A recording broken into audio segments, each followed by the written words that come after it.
قریش تو یہ کہہ کر چلے گئے، لیکن ابو طالب پریشان ہو گئے۔ وہ اپنی قوم کے غصے سے اچھی طرح واقف تھے، اور دوسری طرف وہ یہ بھی کسی طور گوارا نہیں کر سکتے تھے کہ کوئی حضور صلی اللہ علیہ وآلہ وسلم کو کسی بھی طرح سے رسوا کرے۔ اس لیے وہ حضور صلی اللہ علیہ وآلہ وسلم کے پاس آئے اور کہا، بیٹا، تمہاری قوم کے لوگ میرے پاس آئے تھے، انہوں نے مجھ سے یہ کہا ہے، اس لیے اپنے اوپر اور مجھ پر رحم کرو اور مجھ پر ایسا بوجھ نہ ڈالو جو میں اٹھا نہ سکوں۔ ابو طالب کی گفتگو سے نبی کریم صلی اللہ علیہ وآلہ وسلم نے خیال کیا کہ اب چاچا ان کا ساتھ چھوڑ رہے ہیں، وہ بھی اب آپ کی مدد نہیں کرنا چاہتے، آپ کی حفاظت سے ہاتھ اٹھا رہے ہیں۔ اس لیے آپ نے فرمایا، چچا جان، اللہ کی قسم، اگر یہ لوگ میرے دائیں ہاتھ پر سورج اور بائیں ہاتھ پر چاند رکھ دیں اور یہ کہیں کہ میں اس کام کو چھوڑ دوں تو بھی میں ہرگز اسے نہیں چھوڑوں گا، یہاں تک کہ خود اللہ تعالیٰ اس کو ظاہر فرما دے۔ یہ کہتے ہوئے آپ کی آواز بھرا گئی، آپ کی آنکھوں میں آنسو آ گئے، پھر آپ اٹھ کر وہاں سے جانے لگے۔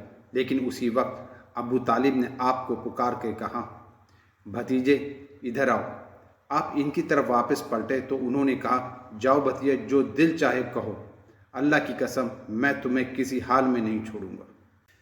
جب قریش کو اندازہ ہو گیا کہ ابو طالب آپ کا ساتھ کسی صورت نہیں چھوڑیں گے تو وہ عمارہ بن ولید کو ساتھ لے کر ابو طالب کے پاس آئے اور کہنے لگے، ابو طالب، یہ عمارہ بن ولید ہے، قریش کا سب سے زیادہ بہادر اور طاقتور اور سب سے زیادہ حسین نوجوان ہے، تم اسے لے کر اپنا بیٹا بنا لو اور اس کے بدلے میں اپنے بھتیجوں کو ہمارے حوالے کر دو، کیونکہ وہ تمہارے اور تمہارے باپ دادا کے دین کے خلاف جا رہا ہے۔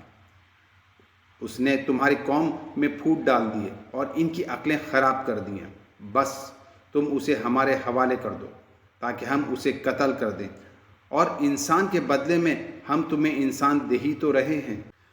قریش کی یہ بیہودہ تجویز سن کر ابو طالب نے کہا، اللہ کی قسم، یہ ہرگز نہیں ہو سکتا۔ کیا تم یہ سمجھتے ہو کہ کوئی اونٹنی اپنے بچے کو چھوڑ کر کسی دوسرے بچے کی آرزو مند ہو سکتی ہے؟ ابو طالب کا یہ جواب سن کر مطعم بن عدی نے کہا، اے ابو طالب، تمہاری قوم نے تمہارے ساتھ انصاف کا معاملہ کیا ہے اور جو بات تمہیں ناپسند ہے اس سے چھٹکارے کے لیے کوشش کی ہے۔ اب میں نہیں سمجھ سکتا کہ اس کے بعد تم ان کی کوئی اور پیشکش قبول کرو گے۔ اس کے جواب میں ابو طالب بولے، اللہ کی قسم، انہوں نے میرے ساتھ انصاف نہیں کیا، بلکہ تم سب نے مل کر مجھے رسوا کرنے اور میرے خلاف کٹ جوڑ کرنے کے لیے یہ سب کچھ کیا ہے۔ اب جو بھی تمہارے دل میں آئے کر لو۔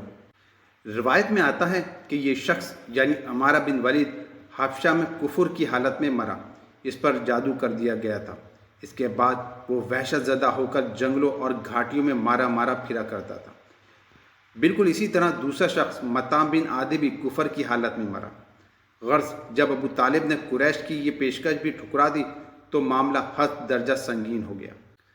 دوسری طرف ابو طالب نے قریش کے خطرناک ارادوں کو بھانپ لیا تھا، اس لیے انہوں نے بنی ہاشم اور بنی عبد المطلب کو بلایا اور ان کے سامنے یہ درخواست رکھی کہ سب مل کر حضور صلی اللہ علیہ وآلہ وسلم کی حفاظت کریں، آپ کا بچاؤ کریں۔ آپ کی یہ بات سن کر سبھی لوگ تیار ہو گئے، سوائے ابو لہب کے۔ یہ بدبخت سختی کرنے اور آپ کے خلاف آواز اٹھانے سے باز نہ آیا۔ اسی طرح جو لوگ آپ پر ایمان لے آئے تھے، ان کی مخالفت میں بھی ابو لہب ہی سب سے پیش تھا۔ آپ کو اور آپ کے ساتھیوں کو تکلیف پہنچانے میں بھی یہ قریش میں سب سے بڑھ چڑھ کر تھا۔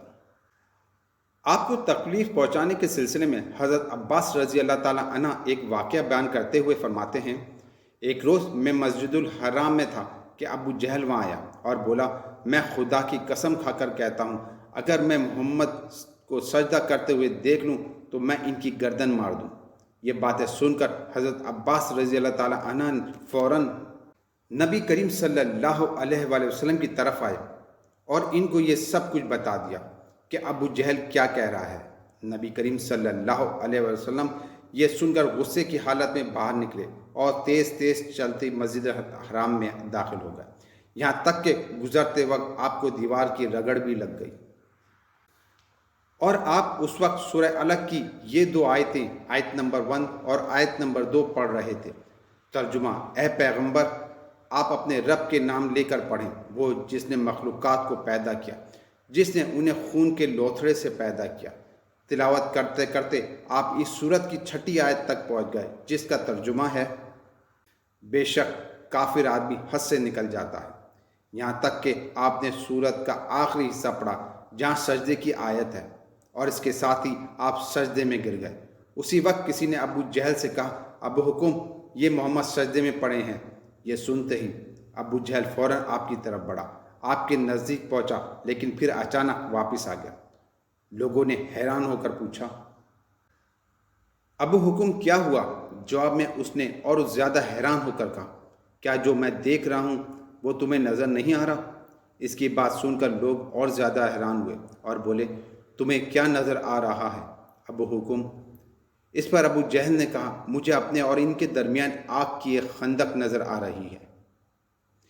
اسی طرح ایک دن ابو جہل نے کہا: اے قریش کے لوگوں، جیسا کہ تم دیکھ رہے ہو، محمد تمہارے دین میں عیب ڈال رہا ہے، تمہارے معبودوں کو برا کہہ رہا ہے، تمہاری عقلوں کو خراب بتا رہا ہے اور تمہارے باپ داداؤں کو برا بھلا کہہ رہا ہے۔ اس لیے میں خدا کے سامنے عہد کرتا ہوں کہ کل میں محمد کے لیے اتنا بڑا پتھر لے کر بیٹھوں گا جس کا بوجھ وہ برداشت نہیں کر سکا۔ جو ہی وہ سجدے میں جائیں گے، میں وہ پتھر ان کے سر پر دے ماروں گا۔ اس کے بعد تم سب لوگوں کو اختیار ہے، چاہو تو اس معاملے میں میری مدد کرنا اور مجھے پناہ دینا، چاہو تو مجھے دشمنوں کے حوالے کر دینا، پھر بنی عبد المناف میرا جو بھی حشر کرے۔ یہ باتیں سن کر قریش کے لوگوں نے کہا کہ اللہ کی قسم، ہم تمہیں کسی قیمت پر دغا نہیں دیں گے، اس لیے جو تمہیں کرنا ہے کرو اطمینان سے۔ دوسرے دن ابو جہل اپنے پروگرام کے مطابق ایک بہت بھاری پتھر اٹھا لایا اور بیٹھ کر نبی کریم صلی اللہ علیہ وآلہ وسلم کا انتظار کرنے لگا۔ دوسری طرف نبی کریم صلی اللہ علیہ وآلہ وسلم بھی عادت کے مطابق صبح کی نماز کے بعد وہاں تشریف لے آئے۔ اس وقت آپ کا قبلہ بیت المقدس کی طرف تھا۔ آپ نماز کے لیے رکن یمنی اور حجر اسود کے درمیان کھڑے ہوا کرتے تھے، کعبے کو اپنے اور بیت المقدس کے درمیان کر لیا کرتے تھے۔ آپ نے اتنی ہی نماز کی نیت باندھ لی، ادھر قریش کے لوگ اپنے اپنے گھروں میں بیٹھ کر انتظار کر رہے تھے کہ دیکھیں آج کیا ہوتا ہے، ابو جہل اپنے مقصد میں کامیاب ہوتا ہے یا نہیں۔ پھر جیسے ہی آپ سجدے میں گئے، ابو جہل نے پتھر اٹھایا اور آپ کی طرف بڑھا۔ جیسے ہی وہ آپ کے نزدیک آیا، ایک دم اس پر لرزہ طاری ہو گیا، چہرے کا رنگ اڑ گیا، گھبراہٹ کے عالم میں وہاں سے پیچھے ہٹ گیا۔ ادھر پتھر پر اس کے ہاتھ اس طرح جم گئے کہ اس نے جہاں ہاتھ اس پر سے ہٹا لے لیکن ہٹا نہ سکا۔ یہ سب ماجرا دیکھ کر قریش کے لوگ فوراً ابو جہل کے گرد جمع ہو گئے اور کہنے لگے: ابو الحکم، کیا بات ہے؟ کیا ہوا؟ میں نے رات کو جو تم سے کہا تھا اس کو پورا کرنے کے لیے میں محمد صلی اللہ علیہ وآلہ وسلم کی طرف بڑھا، مگر جیسے ہی ان کے قریب پہنچا ایک جوان اونٹ میرے راستے میں آ گیا۔ میں نے اس سے پہلے کبھی ایسا زبردست اونٹ نہیں دیکھا۔ مجھے ایسا لگا جیسے وہ مجھے کھا لے گا۔ جب اس بات کا ذکر حضور صلی اللہ علیہ وآلہ وسلم سے کیا گیا تو آپ نے فرمایا وہ جبرائیل علیہ السلام تھے۔ اگر ابو جہل میرے نزدیک آتا تو وہ ضرور اسے پکڑ لیتے۔ ایک روز حضور صلی اللہ علیہ وآلہ وسلم خانہ کعبہ میں نماز پڑھ رہے تھے کہ ابو جہل آپ کے پاس آیا اور بولا: کیا میں نے آپ کو اس سے منع نہیں کیا تھا؟ کیا آپ جانتے نہیں میں یہاں سب سے بڑا ہوں؟ اس پر سورہ الگ کی آیت نمبر 17 اور 18 نازل ہوئی۔ ترجمہ: سو یہ اپنے گروہ کے لوگوں کو بلا لے، اگر اس نے ایسا کیا تو ہم بھی دوزخ کے پیادوں کو بلا لیں گے۔ حضرت ابن عباس رضی اللہ تعالیٰ عنہ فرماتے ہیں اگر ابو جہل اپنے گروہ کو بلاتا تو اللہ تعالیٰ کے عذاب کے فرشتے اسے پکڑ لیتے تھے۔ پھر ایک دن ابو جہل حضور صلی اللہ علیہ وسلم کے سامنے آیا اور آپ سے مخاطب ہو کر کہنے لگا: آپ کو معلوم ہے میں بطح والوں میں محافظ ہوں اور میں یہاں ایک شریف ترین شخص ہوں۔ اس وقت اللہ تعالیٰ نے سورہ دخان کی آیت نمبر 49 نازل فرمائی۔ ترجمہ: چکھ اس کا مزہ، بڑا عزت دار اور مکرم آدمی ہے تو۔ آیت کا یہ جملہ دوزخ کے فرشتے ابو جہل کو ڈالتے وقت پکارتے ہوئے کہیں گے۔ ادھر ابو لہب حضور اکرم صلی اللہ علیہ وآلہ وسلم کی اعزا رسانی میں آگے آگے تھا۔ نبی کریم صلی اللہ علیہ وسلم کی تبلیغ میں رکاوٹیں ڈالتا تھا۔ آپ صلی اللہ علیہ وسلم کو برا بھلا کہتا تھا۔ اس کی بیوی ام جمیل بھی اس کے ساتھ شامل تھی۔ وہ جنگل سے کانٹے دار لکڑیاں کاٹ کر لاتی اور نبی کریم صلی اللہ علیہ وآلہ وسلم کے راستے پر بچھا دیتی۔ اس پر اللہ تعالیٰ نے سورہ لہب نازل فرمائی۔ اس صورت میں ابو لہب کا ساتھ ساتھ اس کی بیوی کو بھی عذاب کی خبر سنا دی گئی تھی۔ یہ بات سن کر وہ غصے میں آگ بگولا ہو گئی اور پتھر ہاتھ میں لیے آپ صلی اللہ علیہ وسلم کی طرف بڑھی۔ اس وقت آپ کے ساتھ حضرت ابو بکر صدیق رضی اللہ تعالیٰ عنہ تھے۔ انہوں نے جیسے ہی ابو لہب کی بیوی کو ہاتھ میں پتھر اٹھائے آپ کی طرف آتے دیکھا تو فرمایا، اللہ کے رسول، یہ عورت بہت زیادہ زبان دراز ہے، اگر آپ یہاں ٹھہرے تو اس کی بد زبانی سے آپ کو تکلیف پہنچے گی۔ حضرت ابو بکر صدیق رضی اللہ تعالیٰ عنہ کی بات سن کر حضور صلی اللہ علیہ وآلہ وسلم نے فرمایا، ابو بکر فکر نہ کرو، وہ مجھے دیکھ نہیں سکے گی۔ اتنے میں ابو جہل کی بیوی ام جمیل نزدیک پہنچ گئی۔ انہیں وہاں پر صرف ابو بکر صدیق رضی اللہ تعالیٰ عنہ نظر آئے اور وہ آتے ہی بولی، ابو بکر تمہارے دوست نے مجھے ذلیل کیا ہے، کہاں ہے تمہارا دوست جو شعر پڑھتا ہے؟ اس پر ابو بکر صدیق رضی اللہ تعالیٰ عنہ نے کہا، تمہیں میرے ساتھ کوئی نظر آ رہا ہے؟ اس پر وہ بولی، کیوں، کیا بات ہے؟ مجھے تو تمہارے ساتھ کوئی نظر نہیں آ رہا۔ انہوں نے پوچھا، تم ان کے ساتھ کیا کرنا چاہتی ہو؟ جواب میں اس نے کہا، میں یہ پتھر اس کے منہ پہ مارنا چاہتی ہوں، اس نے میری شان میں نازیبا شعر کہے ہیں۔ وہ سورہ کہف کی آیت کو شعر سمجھ رہی تھی۔ اس پر حضرت ابو بکر صدیق رضی اللہ تعالیٰ عنہ نے کہا، نہیں، اللہ کی قسم، وہ شاعر نہیں ہے، وہ تو شعر کہنا جانتے ہی نہیں، نہ انہوں نے تمہیں ذلیل کیا ہے۔ یہ سن کر وہ واپس لوٹ گئی۔